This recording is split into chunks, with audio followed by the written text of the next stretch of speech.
Boa noite, sejam bem-vindos a mais uma edição do Future Ed, o futuro da educação.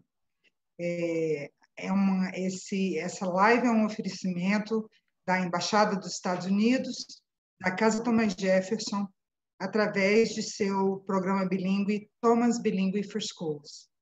Meu nome é Lueli Ceruti, eu estou aqui para apresentar a professora Maria Tereza Aranda, que hoje vai nos brindar com sua sabedoria, com sua experiência sobre o ensino bilíngue. A professora Maria Tereza Aranda é graduada em letras, tem um mestrado no ensino de línguas, de língua inglesa como segunda língua, pela School for International Training de Vermont, nos Estados Unidos. É professora na pós-graduação em bilinguismo e educação bilíngue do Instituto Singularidades, em São Paulo, e assessora de currículo bilíngue da Beacon School, também em São Paulo. Atua principalmente nas áreas de formação de professores, desenvolvimento de currículo e avaliação formativa. Terry, é um prazer tê-la aqui conosco. Bem-vinda. Muito obrigada, Lueli. É um prazer enorme estar aqui também. Bom te rever, ainda que através de uma tela. Quero agradecer muito pela oportunidade, agradecer à Casa Thomas Jefferson, a Thomas Bilingue. Há um ano atrás eu estava presencialmente aí com vocês e é muito bom estar aqui de volta para falar de um tema que eu gosto tanto. Muito obrigada. Vou começar aqui, deixa eu compartilhar a minha tela. Vamos lá.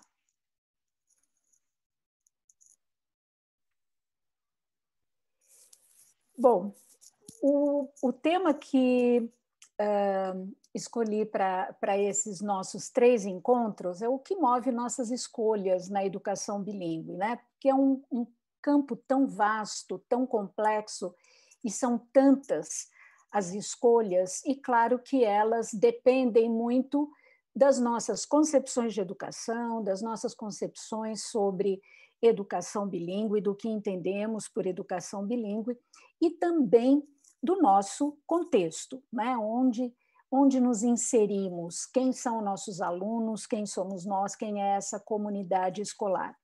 Eu vou começar essa apresentação trazendo algumas imagens. Eu gosto de usar imagens para ativar aí algumas áreas da nossa mente para começarmos a fazer conexões.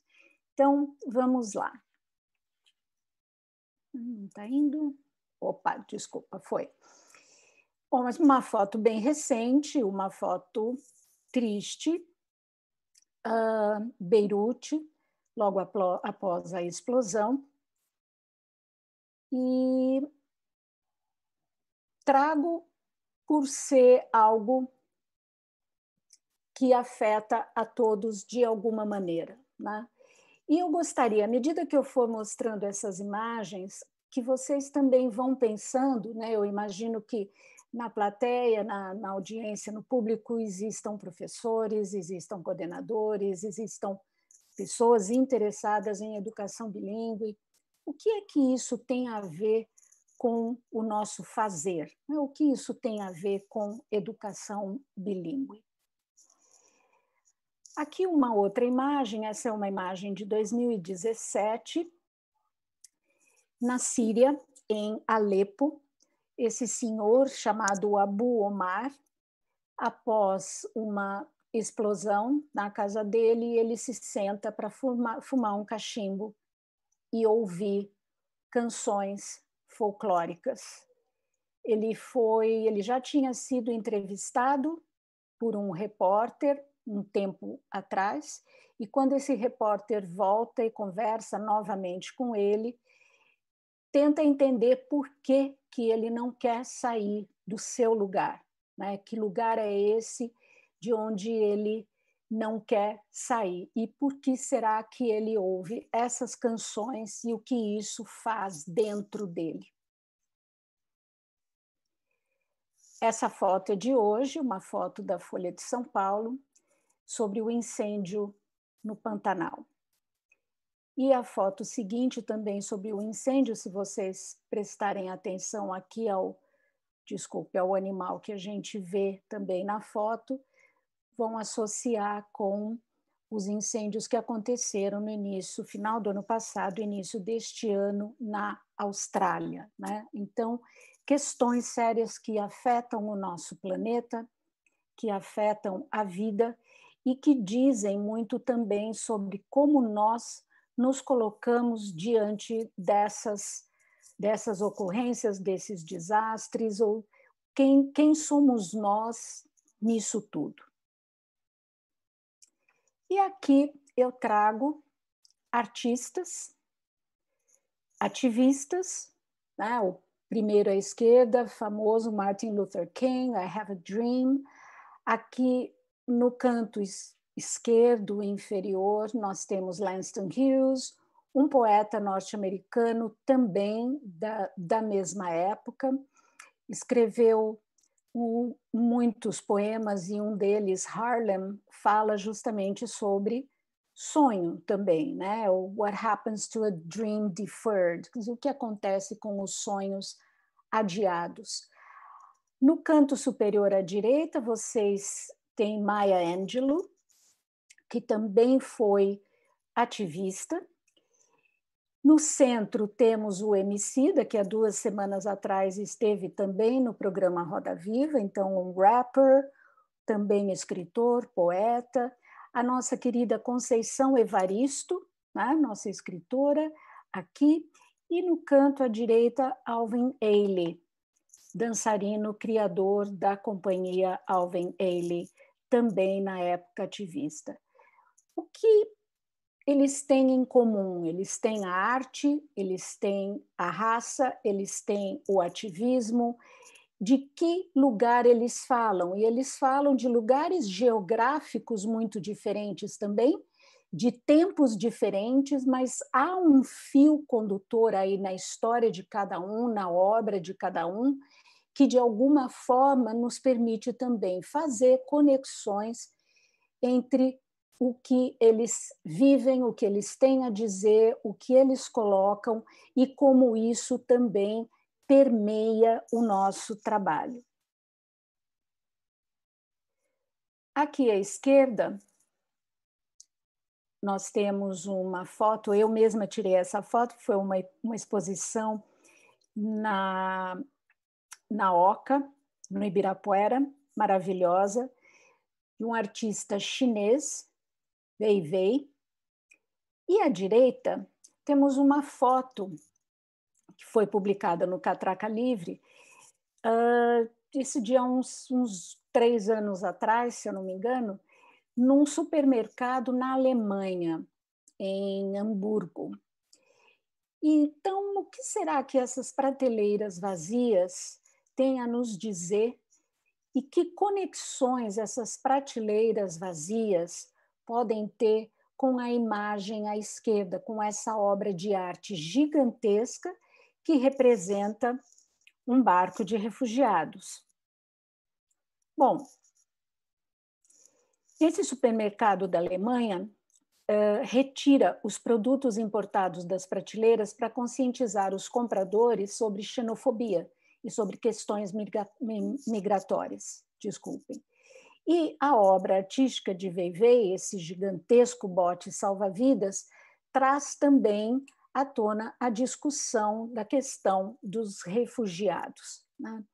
Então, quando nós pensamos em arte, do que é que nós estamos falando, né? Então, nas imagens aqui anteriores, nós temos artistas, nós aqui temos o artista, nós temos um texto informativo, né?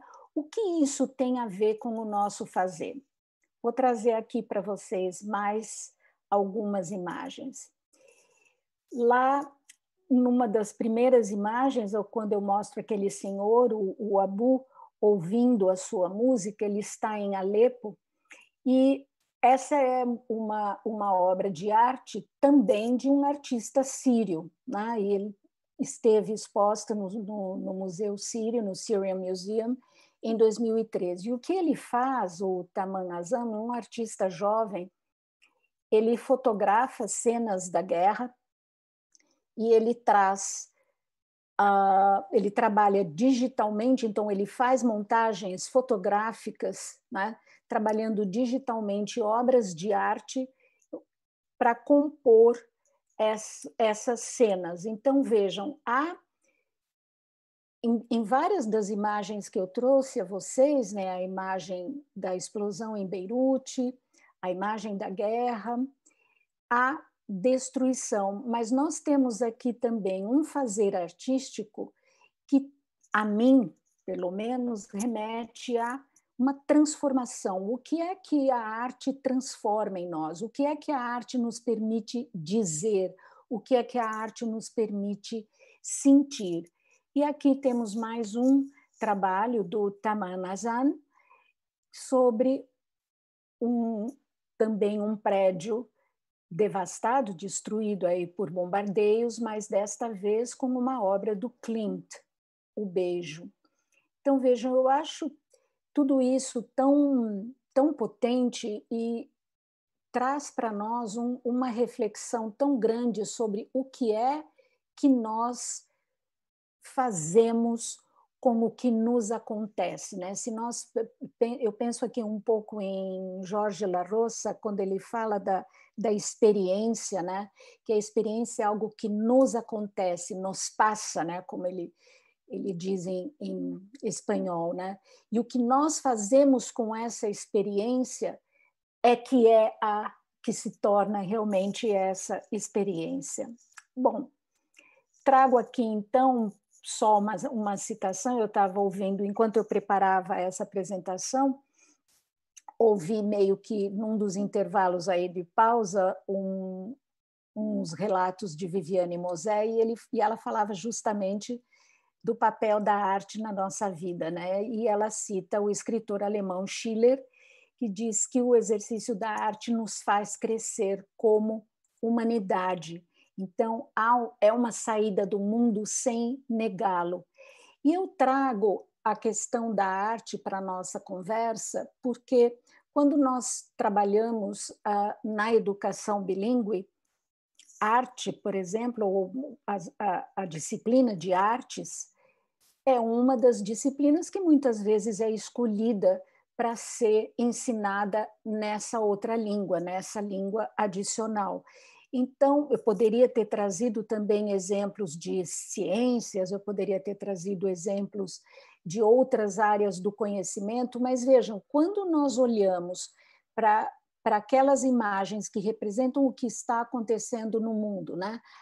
Eu vejo ali, sim, a ciência, eu vejo ali a história, né?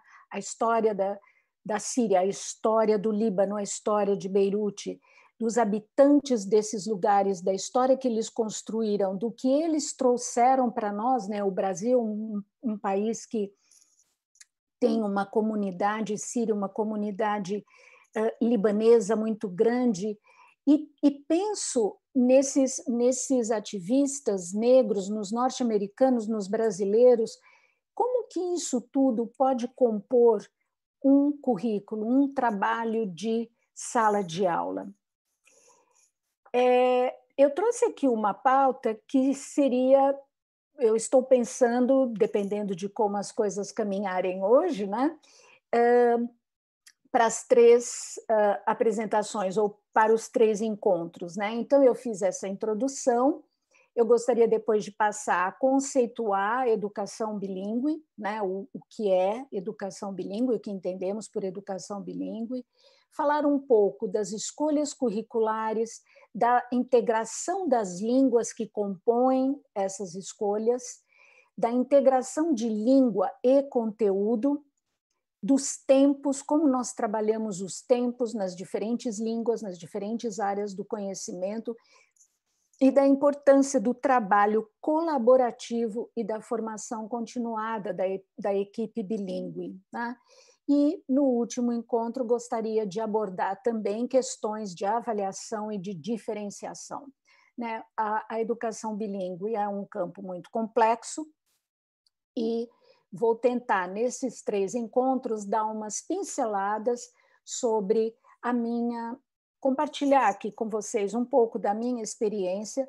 Acho que é importante ressaltar que eu estou aqui fazendo um pequeno recorte dessa experiência que está centrada no ensino de bilíngue inglês-português, né?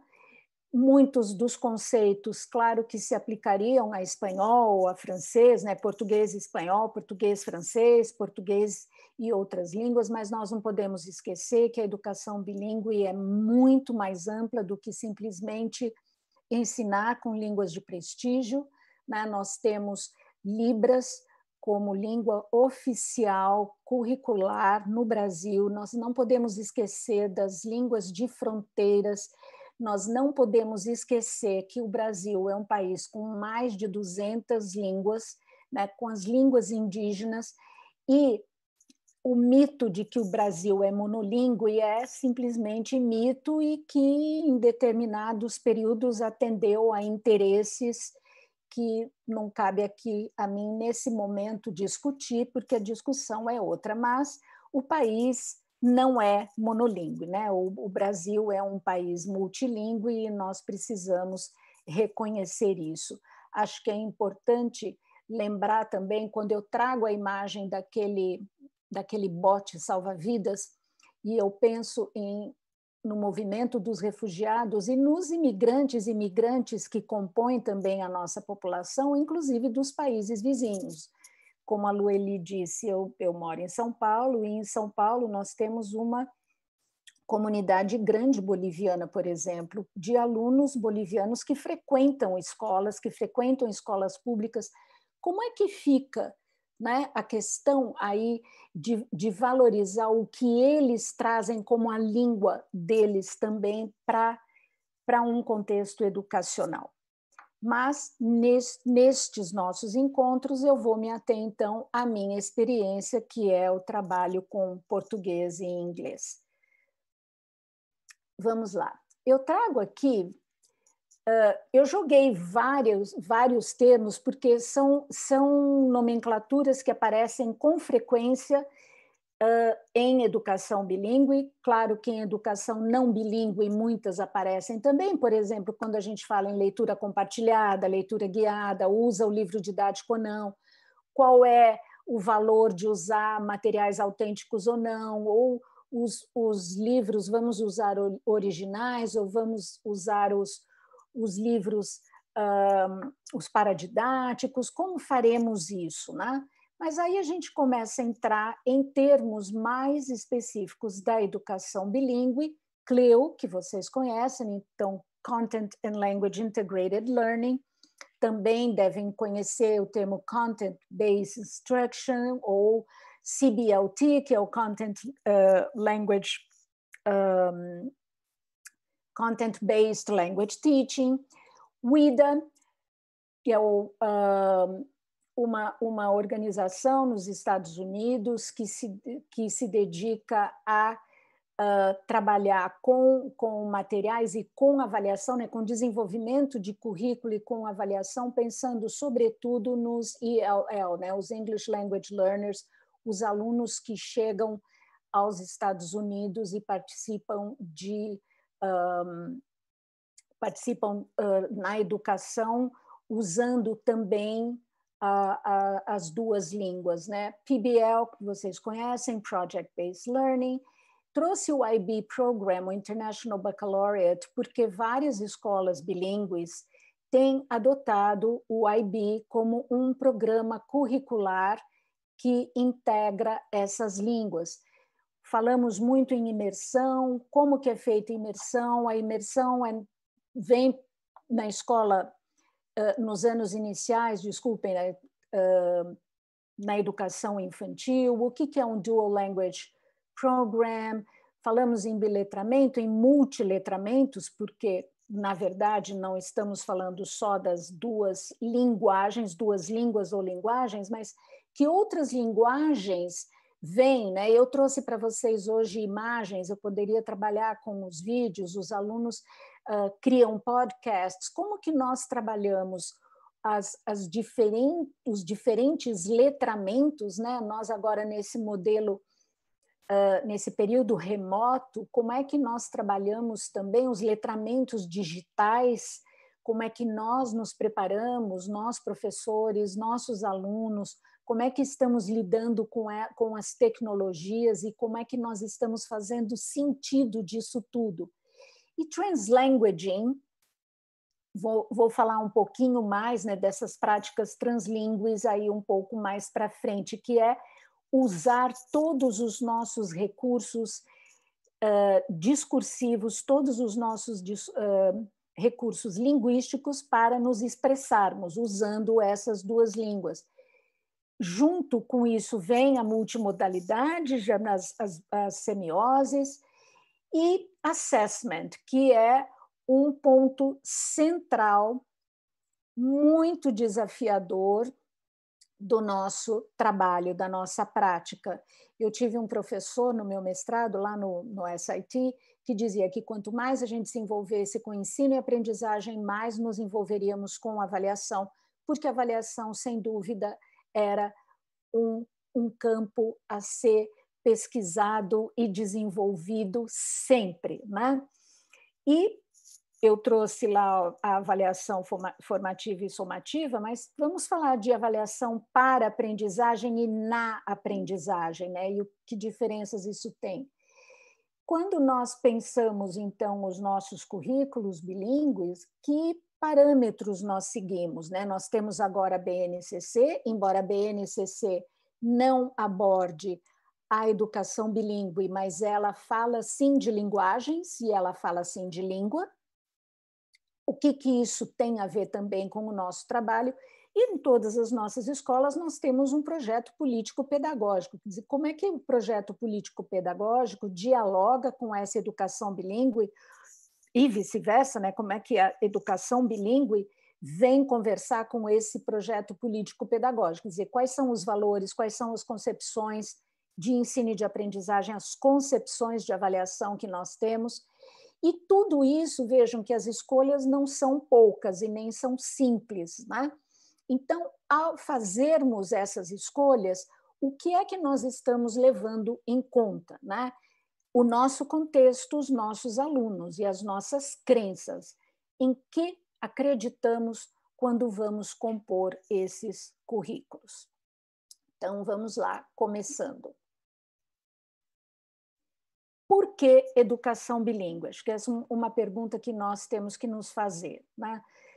É porque é moda? Já ouvi, tá?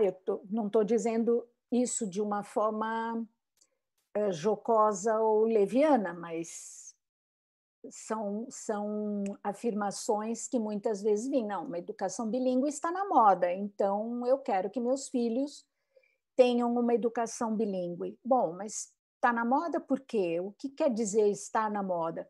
Por que de repente, a educação bilíngue se tornou tão mais presente, principalmente nas grandes cidades? E fala porque a educação bilíngue não é uma coisa nova, mas da maneira como ela está se apresentando nos últimos 20 anos, eu diria, em grandes cidades, e com mais força ainda nos últimos 10 anos, circunscrita às línguas de prestígio, é algo para a gente pensar também. Então, é por uma facilidade de você ter seu filho num lugar só, é por uma questão prática, é porque você quer que o seu filho aprenda inglês? E, bom, eu me tornei bilíngue sem passar por uma educação bilíngue, né? Eu estudei língua e me tornei bilíngue. Então, há diferentes maneiras de você se tornar bilíngue, mas educação bilíngue é algo muito diferente de apenas aprender uma língua, né? E acho que quando a gente pensa em por que a educação bilíngue, ou seja, por que colocar um aluno num contexto em que ele vai aprender uma língua e na língua, ou ele vai aprender línguas, porque ele também está aprendendo ainda português, né? E neste caso inglês. Então, ele vai aprender línguas e nas línguas, por meio dessas línguas, né? O que isso significa? Temos que pensar em que aluno queremos formar. Então, é só instrumentalizar?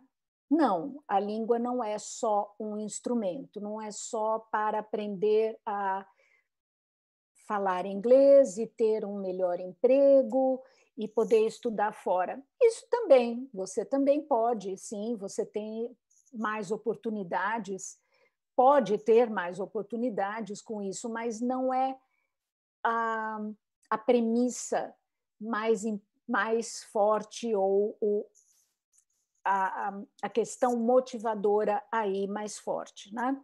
Então, vamos ver. O que é, então, educação bilíngue? Eu trago aqui para vocês um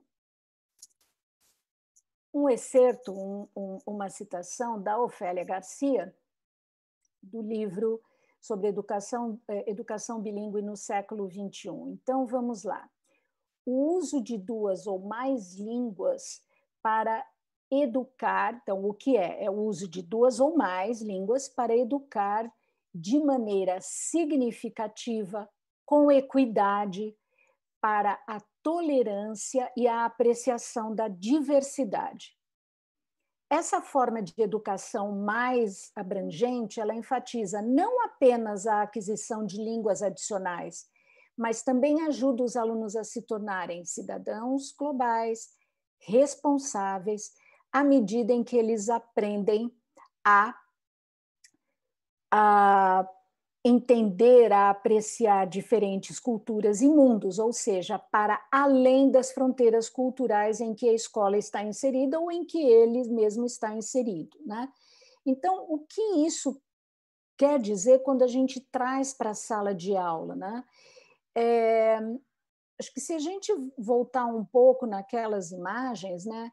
Qual é a minha parcela de responsabilidade, né? Quando eu começo a olhar o mundo em que eu vivo e que responsabilidade eu tenho dentro dele como cidadã, como professora, tá?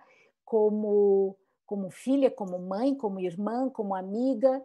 Né? Então, de que cultura também a gente está falando? Porque uma coisa que me surpreende ainda é ver muitas vezes que a cultura dentro da escola muitas vezes é entendida ou como a grande cultura, the big C, né, de literatura, o que é maravilhoso, eu adoro, não, por favor, não estou diminuindo isso em nada, mas não é só isso, né? Não é aprender italiano só para entender ópera, por exemplo, né? É mais do que isso. Não é só porque eu quero celebrar Thanksgiving ou Halloween, tá? São celebrações culturais e que são importantes e a gente pode gostar, valorizar ou não, mas é importante entender que na educação bilíngue a cultura não está restrita simplesmente a algumas celebrações. Por quê? Porque isso estaria fora de nós. E quando nós falamos em educação bilíngue, nós estamos falando algo que nos perpassa e que está dentro de nós. Né? Então, aqui eu estou trazendo a multiculturalidade, então pensar a cultura como multiculturalidade, mas sobretudo como interculturalidade. Por quê? Porque em contato com o outro, eu também começo a entender melhor quem eu sou, né? Qual é a percepção que eu tenho de mim mesma, qual é a percepção que o outro tem de mim, que entendimento é esse que eu faço, né, do outro, que fala uma língua diferente, ou do outro, e eu não estou falando aqui só de uma língua adicional ou de uma língua, entre aspas, segunda língua ou língua estrangeira. Vamos pensar em português e quantos diferentes falares, né? Os falares de diferentes regiões do Brasil. E se pensarmos em literatura, a gente está falando não é só da literatura brasileira, e mesmo dentro da literatura brasileira são tantas as diferenças, né? A gente tem Guimarães Rosa, a gente tem Carlos Drummond, e a gente tem aqui a Conceição Evaristo, que eu trouxe para vocês, né? São muito diferentes. E aí você pensa em Mia Couto, que é moçambicano, e aí você pensa em Walter Ugumãe, né? Originalmente da Angola, vivendo lá no Porto, e aí você pensa em Agualuz, e você pensa em Onjak. Então, de que português é esse também? Nós estamos, entre aspas, falando de um bilinguismo dentro da nossa própria língua, né? E isso é multicultural também. E aí, voltando à citação da Ofélia, né? A gente está desenvolvendo um entendimento do outro porque nós estamos também formando para a cidadania e para essa tolerância e entendimento da diversidade. Parece muito natural e muito óbvio, né, dizer isso, mas eu convido vocês a fazerem uma reflexão sobre o que acontece na sua sala de aula, na sua escola, na sua comunidade. Como que essas coisas acontecem? Como é que eu entendo o outro, né? Então, de repente, eu tenho um aluno que acha bonito o falar de uma determinada região, mas ele ri do outro que fala diferente, ou porque, entre aspas, ele fala errado. Quer dizer, do que nós estamos falando aqui? Gostaria de convidá-los a essa reflexão. Sigamos.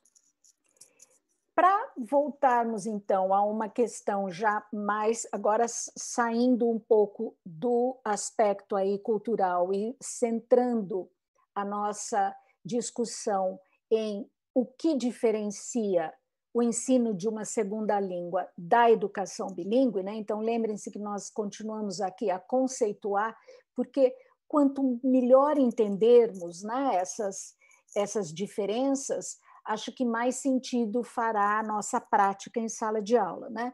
Então, quando nós estamos pensando em segunda língua, nós estamos pensando em competência linguística, né? E estamos aprendendo uma nova língua, um novo idioma, e nós vamos nos familiarizar com a cultura adicional daquela língua, por exemplo. Dentro dos usos de língua, essa língua adicional, né, no nosso caso o inglês, é ensinado como uma disciplina. Então, eu vou ler textos em inglês, eu vou entender como é que eu escrevo um argumento, eu vou ampliar um vocabulário, eu vou fazer uma apresentação e procurar trabalhar a minha clareza na apresentação, a pronúncia. Então, o foco, a ênfase está nas questões linguísticas, né? Nas questões discursivas dessa língua. E, em geral, quando nós estamos trabalhando com o ensino de língua, há uma tendência a usar a língua-alvo somente, porque nós queremos também otimizar o tempo, né, de contato e de trabalho com essa língua. E a instrução, a ênfase pedagógica é a instrução explícita dessa língua. Tá? Vamos lá. O que acontece na educação bilíngue? O objetivo geral é diferente, porque você quer ensinar de maneira significativa e também ensinar algum tipo de bilinguismo. E aqui, vejam, por que algum tipo de bilinguismo? E a gente também teria que definir o que entendemos por bilinguismo, né? Há diferentes formas de bilinguismo, né? Então, quando se você nasce numa família em que você tem um pai que fala uma língua, uma mãe que fala em outra, e você cresce já falando as duas, você tem um bilinguismo simultâneo, que é diferente de um bilinguismo que é adquirido depois. Você pode ter formas de bilinguismo em que a tua primeira língua começa a ser apagada. A gente tem isso documentado, né, de línguas que foram literalmente apagadas, e aí por questões políticas. Existem tipos de bilinguismo em que você é fluente oralmente numa das línguas, mas não a escreve, e na outra você escreve. Quer dizer, há um mito também de que para ser bilíngue você tem que ter comando igual, né, equivalente, próximo a um nativo das duas línguas. Não é assim, né? Nós temos diferentes habilidades em diferentes domínios linguísticos, temos diferentes competências também em diferentes habilidades da língua. Mas, enfim, por isso é que aqui está dito algum tipo de bilinguismo. E isso também tem que ser declarado nos nossos planos, né? Quando nós decidimos implementar ou transicionar para uma educação bilíngue, o que é que nós nos propomos a trabalhar? O que é que nós, entre aspas, prometemos também para esses alunos? O que é que nós queremos alcançar? E isso não é estabelecido só por uma equipe pedagógica, né? Há toda uma comunidade, inclusive das famílias, que tem que participar dessa construção. O objetivo acadêmico, então, na educação bilíngue é educar nas duas línguas e ser capaz de atuar entre culturas, entre essas culturas, né? Usos, elas são usadas como meio de instrução. E aqui está um grande desafio para nós, né? Porque nós temos que propiciar esse scaffolding, esses andaimes linguísticos para ir instrumentalizando por um lado, mas tornando-os, né, capazes de desenvolver esse conhecimento. Eles vão construir um conhecimento nessas duas línguas, né? Então tem um input que nós damos, mas ele só o input não é suficiente. Como é que nós trabalhamos essa língua para que ele se torne um intake? Né? Como é que isso vai ser depois usado, aplicado? Né? Acho que uma pergunta importante aqui é o que é importante aprender? Por que nós aprendemos? Por que os alunos querem aprender isso? E nós temos que conseguir, de alguma forma, ir criando essas oportunidades e oferecendo repertório, né? Principalmente através da leitura. Eu acredito seriamente que a leitura é uma das habilidades mais importantes para a gente desenvolver na vida, e não só na educação bilíngue, mas principalmente na educação bilíngue. Quer dizer, quais são esses bons repertórios, né, que vão aí enriquecer os nossos alunos com ideias, com língua, com linguagem. O uso educacional vai usar alguma forma das duas ou mais línguas, e a ênfase pedagógica é fazer sempre a integração entre língua e conteúdo. Então, quando a gente os coloca lado a lado, né, quando nós colocamos esses objetivos e esses usos lado a lado, eu acredito que fique um pouco mais claro, né, algo para a gente ter à mão. E eu citei antes a BNCC, então vejam que interessante. Embora ela não contemple a educação bilíngue, mas ela fala aqui de linguagens, então eu trouxe para vocês utilizar diferentes linguagens para defender um ponto de vista que respeitem o outro e promovam os direitos humanos, a consciência socioambiental e como nos tornamos responsáveis em âmbito local, regional, global, sendo críticos frente a questões do mundo contemporâneo. Veja, se a gente pensar em algumas das imagens que eu trouxe aqui para vocês, né, que consciência socioambiental nós temos, nossos alunos têm, e como que nós trazemos isso também para as nossas discussões, os nossos projetos de sala de aula, né? E aqui entra uma questão cultural também. Quando a gente fala em cultura, cultura também é isso, né? Quem sou eu, né, nesse ambiente, né? Já tinha falado um pouco disso antes, na definição sobre educação bilíngue, e veja como aqui há alguns overlaps, né? E trouxe só a título de ilustração, já que eu lancei mão de tantas imagens, de experimentar diferentes formas de expressão artística, desenho, pintura, colagem, quadrinhos, dobradura, fazendo uso sustentável de materiais, instrumentos, recursos, técnicas convencionais e não convencionais. Então, aqui temos também as multimodalidades e um trabalho com arte que também pode ser feito em educação bilíngue. Bom, falamos bastante aí de língua, da educação. Ensinar e aprender são atividades discursivas, né? Então, nós estamos lendo, falando, escrevendo, discutindo, assistindo vídeos, assistindo lives, fazendo reuniões com os colegas. Então, nessas atividades discursivas, vejam, se uma equipe trabalha com educação bilíngue e em várias áreas do conhecimento, qual é a visão de língua que essa equipe tem? E essa visão é compartilhada? Acho que é muito importante nós termos isso claro também.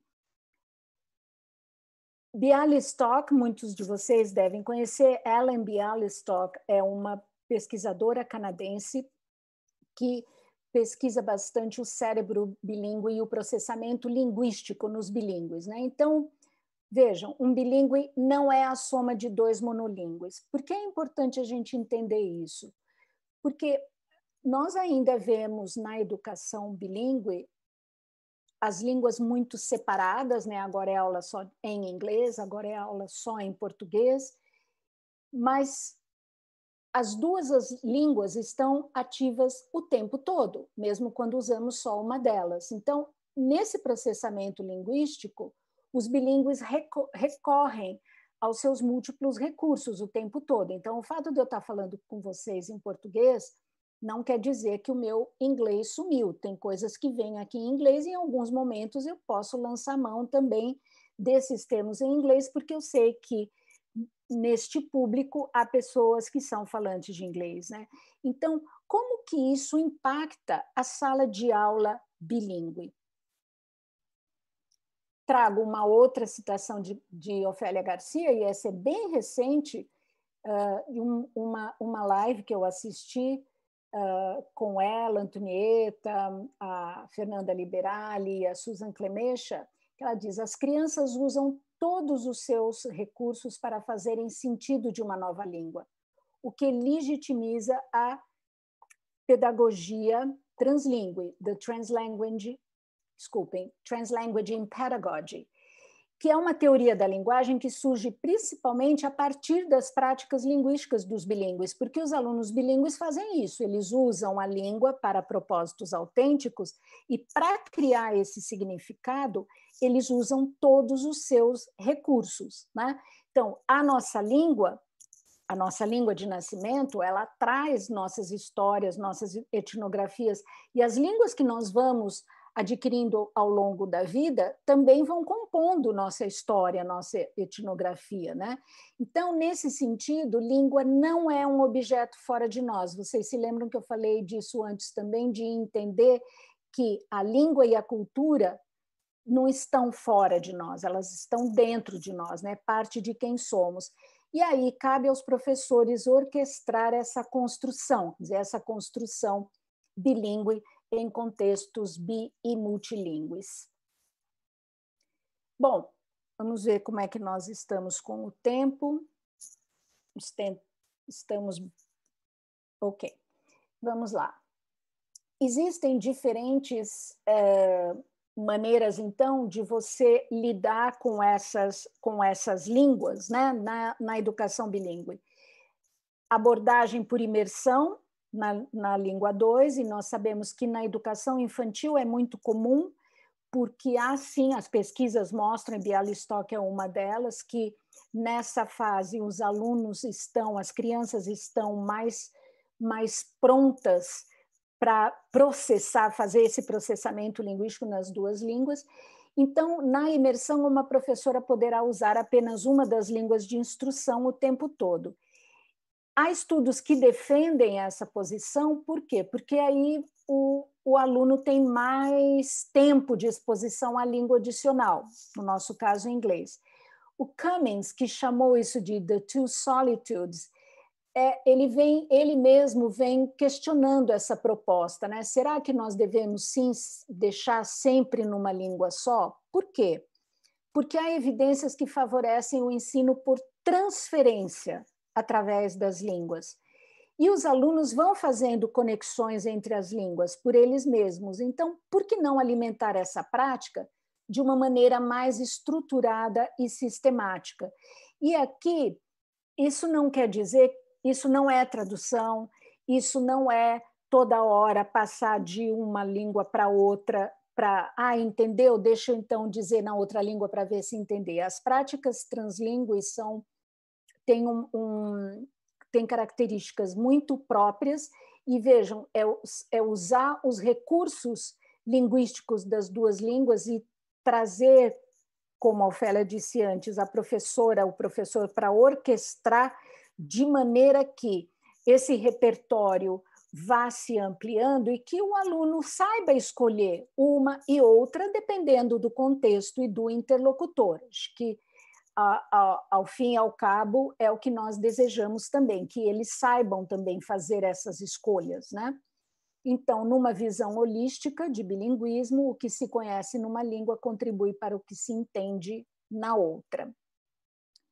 Mais uns minutinhos, então, algumas conexões aqui curriculares que nós podemos fazer.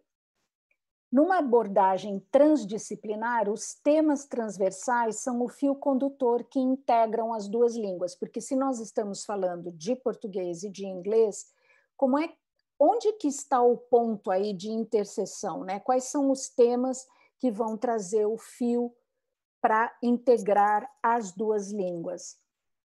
Um exemplo que eu trago de uma escola que eu visitei recentemente, antes da pandemia, eles trabalham da seguinte forma: em ciências e matemática, eles estudam os conceitos em uma das línguas e aí eles trabalham a resolução de problemas na outra. O que isso proporciona é você voltar aos conceitos, a voltar aos conteúdos, mas de uma outra forma, sem repetir a língua, mas expandindo cada uma delas. Tá? E entra aqui também uma questão importante, que é a linguagem acadêmica, ou aqui entenderemos como linguagem acadêmica, a linguagem específica de cada área do conhecimento. Você saber escrever um relato histórico ou um relato de um experimento científico pertence tanto ao professor especialista quanto ao de português e de inglês. Então, essas conexões e essas ligações entre conteúdo e língua, as conexões metodológicas, as conexões curriculares, as conexões de avaliação, elas pertencem a toda a equipe bilíngue e não só ao professor de língua e muito menos só ao professor de inglês. Para dar um outro exemplo aqui, agora não só do conteúdo, mas das línguas integradas, eu trouxe um exemplo de um trabalho que eu fiz numa das escolas com uma colega que é assessora de língua portuguesa, Heloísa Galesso. Então, isso é só um pedacinho, assim, uma célulazinha para mostrar para vocês. Nós fizemos uma composição de quais são os gêneros orais e escritos que nós vamos trabalhar nessas duas línguas, porque eles não precisam ser trabalhados ao mesmo tempo, não precisa ser repetido, mas você pode, por exemplo, se você já entendeu o que é uma fábula numa língua, você pode ler uma fábula na outra língua. Se você conhece poesia numa língua, você pode ler poesia na outra língua. Então, por uma celebração de um sarau, por exemplo. Vejam, eu coloquei aqui soneto. Por que eu não coloquei soneto do lado direito? Se eu entendo o que é um soneto, eu vou conseguir ler ele tem uma estrutura que me permite lê-lo e entendê-lo em outra língua. Então, eu posso trabalhar com diferentes tipos de poema e depois compor isso tanto para a leitura, para a criação, né, para a escrita. Então, aqui, só para dar uma ideia para vocês, eu não coloquei série nem nada, mas como que isso é composto pelas duas línguas de uma maneira integrada, de uma maneira que faça sentido para os alunos. E, claro, lembrando que há uma espiral aí em que você volta e toca novamente, você volta e aprofunda, né? Mas sem correr o risco de fazer de mais de um numa língua e menos na outra, entende? De repente, o lab report, ou um relatório de um experimento científico, talvez não tenha recebido a atenção devida, porque um acha que o outro vai fazer, sabe como é que é? Então, acho que aqui a colaboração entre as equipes das duas línguas ou três línguas e das equipes interdisciplinares que compõem esse currículo é fundamental. Eu vou parar por aqui, porque talvez tenha perguntas, Noeli, e como nós temos mais encontros, mais 2 encontros, eu posso depois seguir e voltar em outras coisas que eu tinha aqui planejado para falar hoje. Vamos lá. E aí, Noeli? Temos poucas perguntas, mas temos algumas bastante interessantes. Primeiro, a gente tem um agradecimento do Domingos de Lelo, que ele diz que estamos testemunhando a complexidade do ensino bilíngue e agradece a professora Maria Tereza por dar luz e esclarecimentos a tantos conceitos fundamentais a um programa bilíngue de qualidade.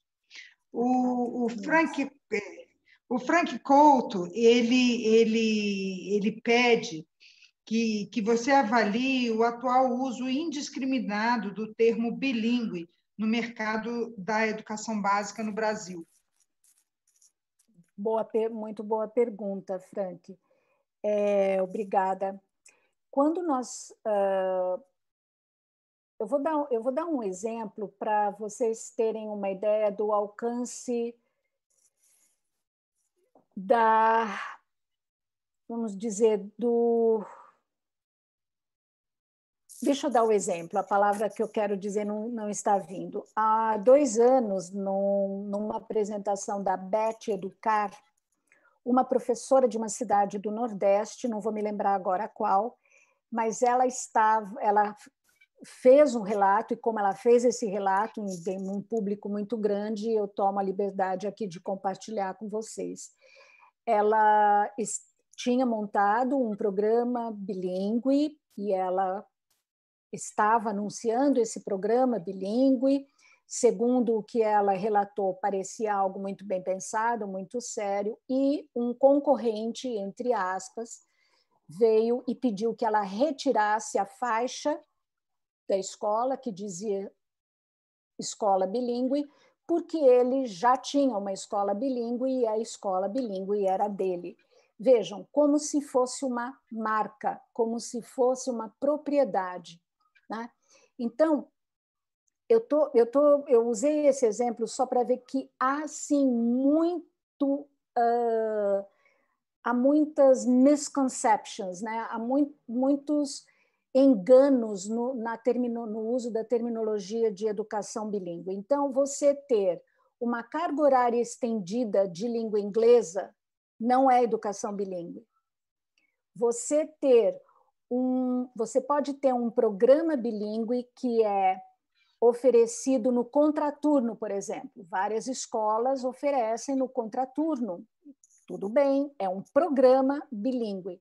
Quando a gente fala em educação bilíngue, as duas línguas compõem a grade curricular, são escolas que, em geral, elas funcionam em período integral, então você tem as diferentes disciplinas do conhecimento ensinadas nas duas línguas, e eu tenho, inclusive, alguns exemplos para o próximo encontro de como fazer essa composição com os diferentes tempos e as diferentes disciplinas.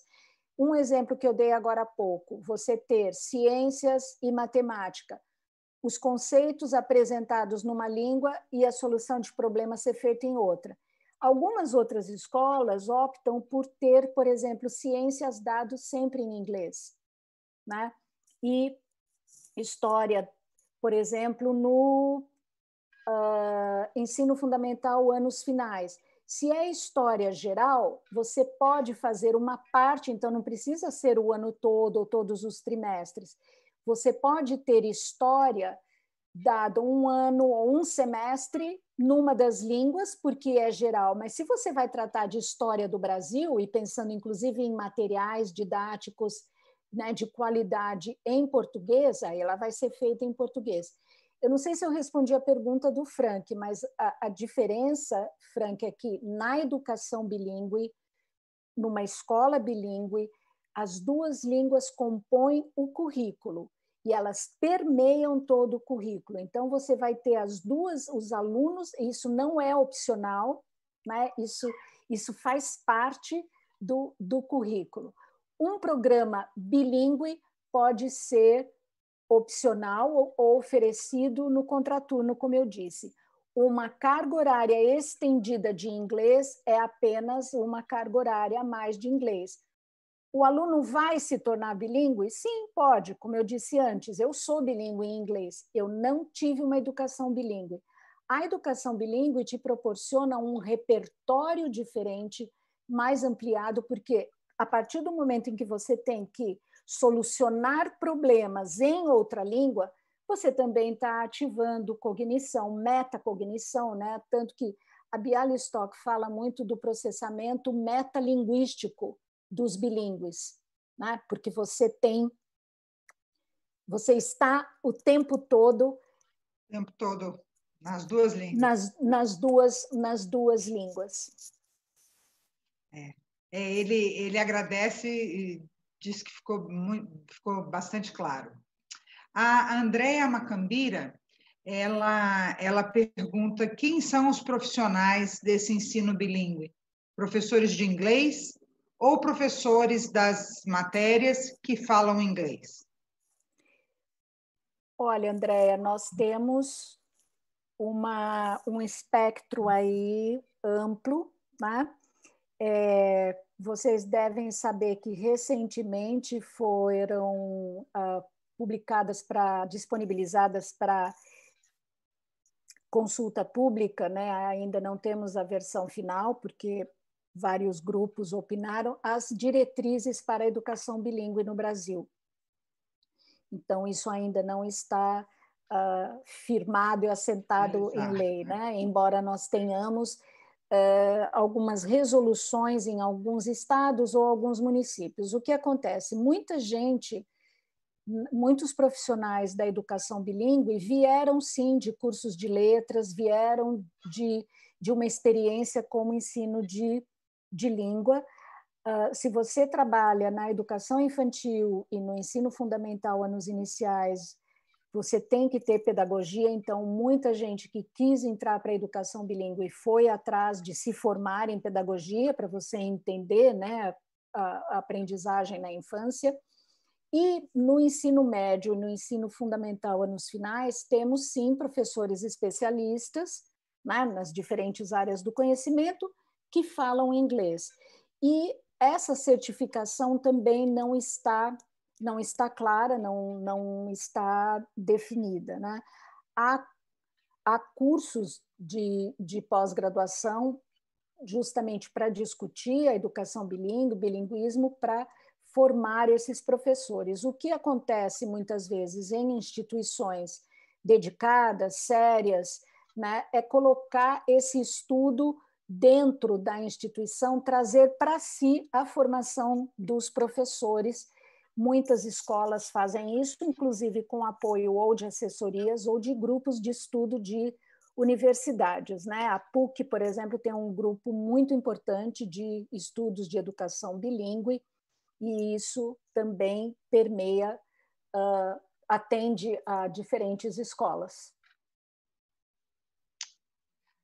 O Domingos de Lelo, ele fala que o uso do português no ensino de línguas sempre foi um grande tabu. E pergunta como podemos fazer o uso da translinguagem de uma forma eficaz. A pergunta de $1 milhão. De forma eficaz. Não. Eu vou te dar um exemplo, Domingos, e aí isso é uma coisa que a gente pode, inclusive, continuar discutindo nos 2 próximos encontros, né? Faz parte aí. Eu já usei esse exemplo antes numa outra live, então se alguém estiver assistindo de novo, me perdoe, mas é que foi um exemplo que me impactou muito. Um menino de 1º ano primário, né? Então a professora pergunta, numa aula de ciências em inglês, a professora pergunta o que as plantas precisam para crescer. Né? Então ela pergunta, what do plants need to grow? E aí o menino responde, ela teve toda uma discussão e aí ela pediu que eles escrevessem. E o menino escreveu, plants need water, com U, sunlight, com L-A-I-T, e vento. Vejam, nesse momento, o foco, a ênfase estava no que as plantas precisam, não era na perfeição linguística. Né? Então, os bilíngues usam essa translinguagem. Ele queria responder, então ele respondeu. Né? O que isso significa para a professora? Não é um momento de uma correção. Não, porque aí ela teria que entrar no o que é ar. Né? Aí vem uma questão também de ciências, ar, diferente de vento, como é que, num estágio seguinte, como é que funciona a fotossíntese, Mas para uma criança de 1º ano, ele conseguiu perfeitamente se expressar diante de um conceito científico. O que a professora precisa estar muito atenta a ir captando, documentando, recolhendo o que os alunos vão fazendo, porque isso se torna motivo de instrução. E isso é parte de avaliação também. Então, é a avaliação que para a aprendizagem. Então, eu percebo que vários alunos meus estão fazendo dessa forma, de que forma eu vou repertoriar, eu vou rever, eu vou voltar para que aquilo volte de they need water, sunlight, air, tarará, tarará. Entende? De uma forma que não sei, porque você simplesmente dizer não é assim, fale em inglês, você pode estar simplesmente impedindo que esse aluno se manifeste no futuro, em outras interações. Né? Acho que é muito importante a gente lembrar que pode ser um momento pedagógico, mas isso não quer dizer que vai ficar assim. Né? Você tem que saber trazer e ir orquestrando, como disse a Ofélia. Tá? A minha pergunta agora sou eu que vou fazer uma pergunta, porque nesse caso aí, a professora utilizou a língua-alvo e o aluno usou a língua-alvo no momento em que ele podia e que ele tinha o repertório e utilizou a língua-mãe na hora que ele precisava, para ele comunicar o conceito que ele queria naquele momento, né? Agora, o professor ele se manteve na língua-alvo, mesmo aceitando a língua, a translinguagem do aluno, né? Sim, exato. Obrigada, Lueli. Porque você entra num... isso é uma coisa também da educação bilíngue, que é você se engajar em conversas sobre a língua também. Você quer dizer tal coisa? Vocês sabem como dizer tal coisa? Olha, em inglês a gente diz assim, em português a gente diz assim. Né? Então, por exemplo, por que é importante as equipes e principalmente as professoras das duas línguas estarem muito afinadas e em muita sintonia? É comum um aluno que está em fase de alfabetização escrever, por exemplo, rato com H. E a professora de português tem que entender por que ele escreveu rato com H e trabalhar com aquilo de uma forma que não seja, imagina, menino, o rato é com R, não é assim e só corrigir. É claro que vai, porque os alunos estão criando hipóteses. Então, acho que a translinguagem, veja, mesmo se a gente pensa, porque ela não é só, ela é muito importante para os bilíngues emergentes, mas se a gente pensa, por exemplo, numa pós-graduação, num curso de mestrado e doutorado, em que você tem que fazer muitas leituras numa ou numas determinadas línguas para a sua pesquisa, você vai fazer as leituras numa língua e você vai escrever em outra, e você consegue fazer isso muito bem. Então, não é só, por um tempo pode, depois não pode. A translinguagem, ela pode te servir em momentos diferentes do teu aprendizado. Acho que o que a gente, o que eu né, falar por mim, que eu gosto de ter em mente é porque eu também lanço mão, às vezes, de uma ou de outra. Se eu estiver falando de educação, de ensino bilíngue, de educação bilíngue, eu provavelmente vou recorrer muito ao inglês quando eu estou falando português. Mas se eu estiver falando com a minha família, com a minha mãe, eu vou recorrer muitas vezes ao espanhol, porque é a língua que eu falo com ela. Então, ou que eu cresci falando com ela. E tem os diferentes domínios. Em alguns lugares, em algumas instâncias, em alguns contextos, você pode preferir uma ou outra. Agora, voltando, eu divaguei um pouco, Lueli, mas voltando à sua pergunta, sim, a professora se mantém ali porque ela é a referência, né? Ela tem esse repertório. O que não dá para ela fazer é descartar esses recursos do aluno, né? Não é para descartar, é para incorporar e trabalhar com ele de forma a que ele um dia... Aproveitar até. Isso. A gente só tem a agradecer essa aula deliciosa que a gente acabou de receber. Eu acho que Maria Tereza tem um convite para a gente, Maria Tereza? Tenho um convite. Tenho. Obrigada por lembrar, Lueli. Eu não sei se vocês sabem, a editora Richmond publicou o ano passado o primeiro volume do livro Educação Bilíngue no Brasil. O livro foi organizado pela Antonieta Megali, que é a coordenadora da pós-graduação em Educação Bilíngue, lá no Singularidades, em São Paulo. Eu escrevi um dos capítulos do primeiro volume, que é justamente sobre avaliação formativa em contextos bilíngues. E agora estamos lançando, a Richmond acaba de lançar o segundo volume, que é Educação Bilíngue, Práticas e Desafios da Educação Bilíngue no Brasil, e eu também contribuí com um dos capítulos, né, sobre... E agora, o que acontece quando a gente resolve implementar um programa de educação bilíngue, né?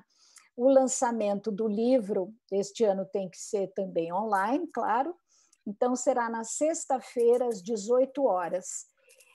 Todos os autores estarão presentes aí na live, o Marcelo Marcelino, Fernanda Liberali, a Antonieta, claro, que é escritora e organizadora, a Luciana Brentano, que escreve sobre o cérebro bilíngue, Camila Dias, Renata Conde e eu. Então, a gente espera vocês estão interessados no tema, na página do Facebook e do Instagram da Richmond, vocês encontram o link para participar do evento. Muito obrigada.